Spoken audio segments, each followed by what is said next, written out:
As-tu déjà réfléchi au fait que le monde change à un rythme de plus en plus rapide? C'est parce qu'il se passe quelque chose qui va bien au-delà des informations que nous voyons tous les jours. La vérité, c'est que nous vivons des temps prophétiques et, à partir de maintenant, les signes annonçant le retour de Jésus seront encore plus puissants et auront un impact direct sur nos vies. Et dans cette vidéo, je ne vais pas simplement apporter un message d'amour et d'espoir à ton cœur. Ce que Dieu a pour toi aujourd'hui est bien plus que cela. C'est un appel, une alerte concernant les 4 choses qui doivent s'accomplir en 2025. Mais avant de commencer, je veux te demander de t'abonner à ma chaîne. C'est très facile, c'est gratuit, il suffit de cliquer sur le bouton s'abonner qui se trouve sous la vidéo et à côté il y aura une petite cloche. Active aussi la cloche de notification pour recevoir les prochaines vidéos que je publierai, d'accord? Alors commençons. La première prophétie, traduction de la Bible dans toutes les langues. Dans Matthieu chapitre 24, Jésus a dit que l'évangile du royaume serait prêché dans le monde entier comme témoignage à toutes les nations et alors viendrait la fin. Et si cela dépend d'un projet ambitieux d'une organisation chrétienne dédiée à traduire la Bible dans toutes les langues du monde, cela pourrait s'accomplir très bientôt. Les traducteurs de la Bible Wycliffe veulent achever le projet Vision en traduisant les Écritures saintes dans toutes les langues et dialectes existants sur Terre d'ici la fin de 2025.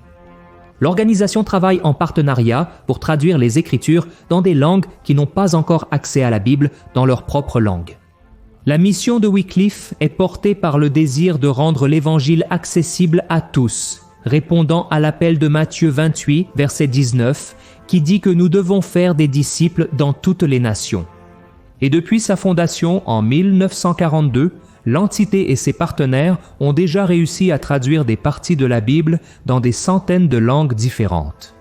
Et grâce aux avancées technologiques et à l'intelligence artificielle qui offre des outils ayant accéléré la traduction et la révision des textes, Wycliffe parvient à produire le Nouveau Testament pour plus de 1800 langues et dialectes. N'est-ce pas merveilleux? Et en plus des programmes informatiques, l'organisation a également formé des traducteurs de ces régions, permettant ainsi que la culture et l'identité de ces peuples soient respectées sans altérer le message central de la Bible qui est Jésus en tant que Fils de Dieu et le Sauveur du monde. Ce travail a permis aux gens de lire et de comprendre les Écritures dans la langue dans laquelle ils se sentent le plus à l'aise, créant ainsi un lien plus personnel avec la parole de Dieu, surtout en ces temps où le monde a besoin d'espoir face à tant de crises et de conflits. Frères, la prophétie de Jésus dans Matthieu chapitre 14 ne dit pas exactement comment l'évangile du royaume serait prêché à toutes les nations du monde, mais il est certain que la traduction dans toutes les langues d'ici 2025 permet à la parole d'atteindre chaque culture directement, ce que beaucoup considèrent comme un prérequis pour le retour de Jésus. La deuxième prophétie, les avancées technologiques. Lisons un autre passage de l'Apocalypse 13 qui fait de grandes révélations sur ce sujet. Il est écrit ainsi, « Il a aussi obligé tous, petits et grands, riches et pauvres, libres et esclaves, à recevoir une certaine marque sur la main droite ou sur le front, afin que personne ne puisse acheter ni vendre, sauf celui qui a la marque, qui est le nom de la bête ou le nombre de son nom. » Ici, il y a de la sagesse. Que celui qui a de l'intelligence calcule le nombre de la bête, car c'est un nombre d'hommes. Son nombre est 666. Et je ne sais pas si vous y avez déjà réfléchi, mais ce qui était inimaginable il y a 60 ans est aujourd'hui devenu si courant que nous ne pouvons plus imaginer nos vies sans ces choses. Et même si cette évolution rapide semblait impossible autrefois, elle indique l'accomplissement des prophéties bibliques sur la fin des temps et le retour de Jésus. Et parmi tant de technologies, l'une de celles qui évolue le plus est un système qui surveille tout ce que nous faisons. Par exemple, il y a quelques jours, j'utilisais une application qui relie mon téléphone à ma voiture et j'ai vu qu'elle avait suivi tous les trajets que j'ai effectués ces dernières années. Il a enregistré chaque endroit où je suis passé, chaque station-service, chaque restaurant au bord de la route où je me suis arrêté, combien de temps je suis resté et même combien j'avais dépensé en péage. Et il en va de même pour nos transactions financières. Il existe un système technologique et économique qui nous permet de payer des factures et de faire des achats sans avoir un billet de banque en main. Il suffit d'une carte de crédit ou d'une application sur le téléphone portable pour que nous puissions payer ce que nous achetons. Aujourd'hui d'ailleurs, l'une des plus grandes difficultés des supermarchés et d'autres types de commerces est d'avoir des pièces et des billets de petite valeur dans leur caisse pour la monnaie, parce que plus personne ne se promène avec de l'argent liquide. Cela peut sembler anodin, mais cet exemple que je viens de te donner montre qu'il existe une infrastructure de pouvoir, de contrôle et de surveillance prête pour qu'un leader mondial prenne le contrôle des finances de tous les habitants de la Terre. Et c'est exactement de cela que l'apôtre Jean parlait à propos de la marque de la bête. Seuls ceux qu'elle autorisera pourront acheter et vendre. Et comme je l'ai dit auparavant, tout va s'aggraver, notamment avec l'apparition des monnaies numériques lancées par les gouvernements qui pourront offrir de prétendus avantages à ceux qui préféreront les utiliser au lieu de l'argent liquide. Sous prétexte qu'elles simplifient les transactions et évitent les vols, par exemple. Il se trouve que ce changement de l'argent physique traditionnel ne concerne pas seulement l'efficacité ou les préoccupations de sécurité. C'est le reflet du mouvement que le monde fait vers l'union mondiale. Une monnaie numérique unifiée pourrait ouvrir la voie pour que ce leader annoncé ait un contrôle sur le commerce mondial. Et à mesure que ce changement continue de prendre forme, les pièces du puzzle des prophéties de la fin des temps s'assemblent de plus en plus. Et avant de passer à la troisième prophétie, il y a un autre point très important dans l'avancée technologique qui indique l'arrivée de l'Antéchrist, les intelligences artificielles. De nos jours, elles semblent inoffensives et nous aident dans beaucoup de nos tâches quotidiennes, mais il se trouve que la science prévoit déjà de créer des superintelligences artificielles pour dominer le monde et même mener les guerres, et ce n'est pas moi qui l'affirme.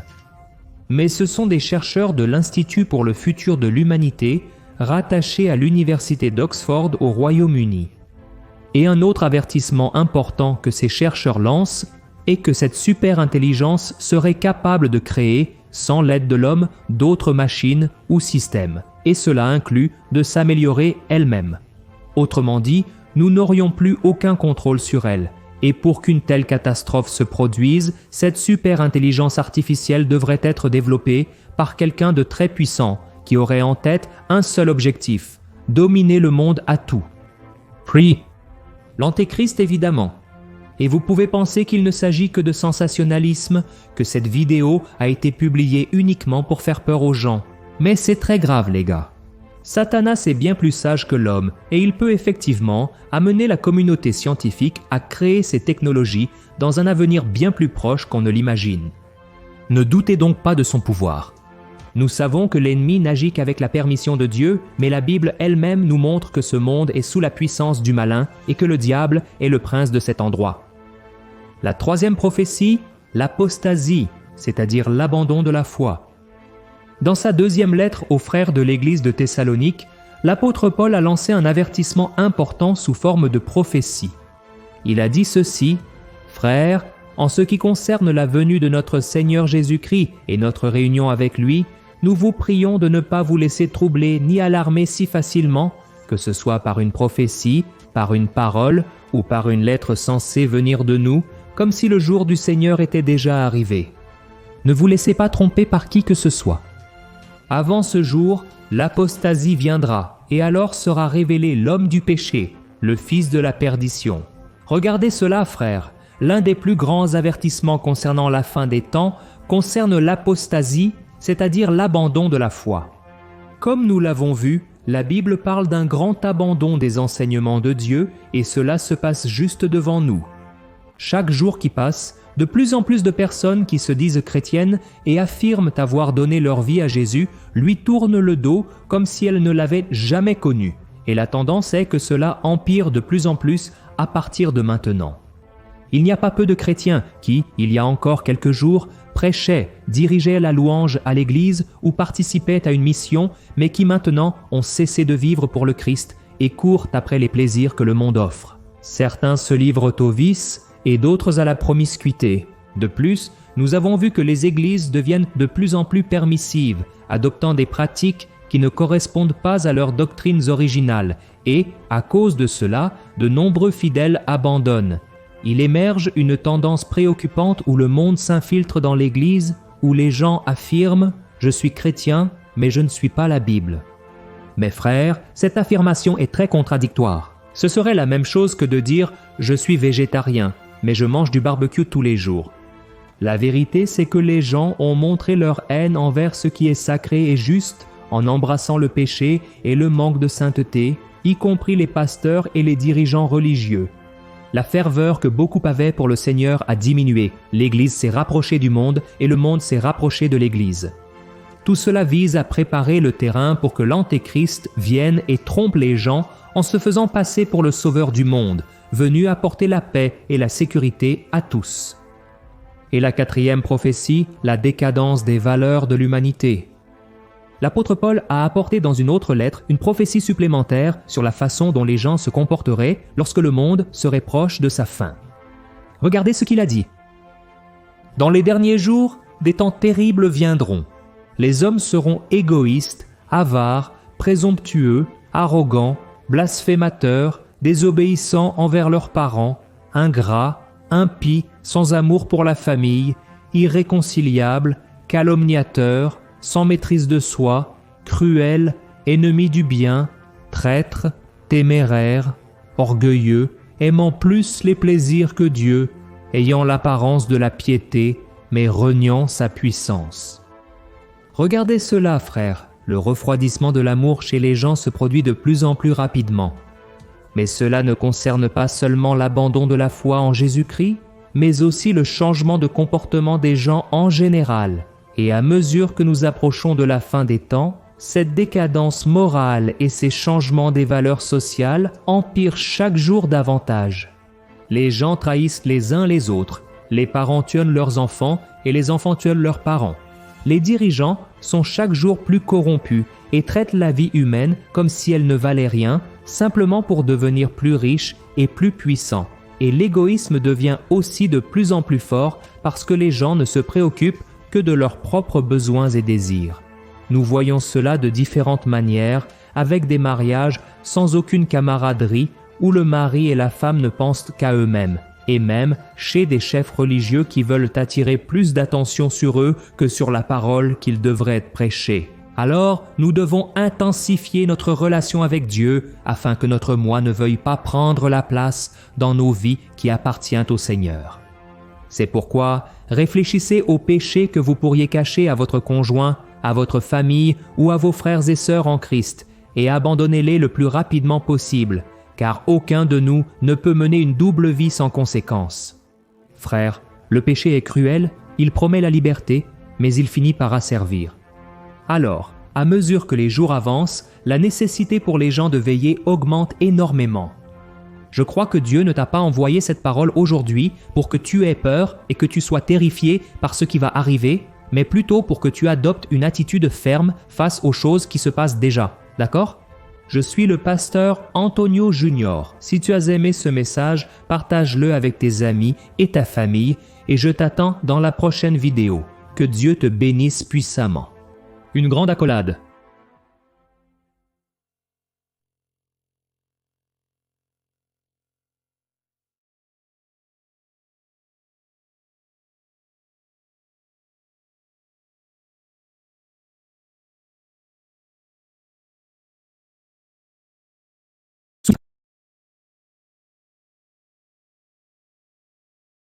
Adriana Zanotto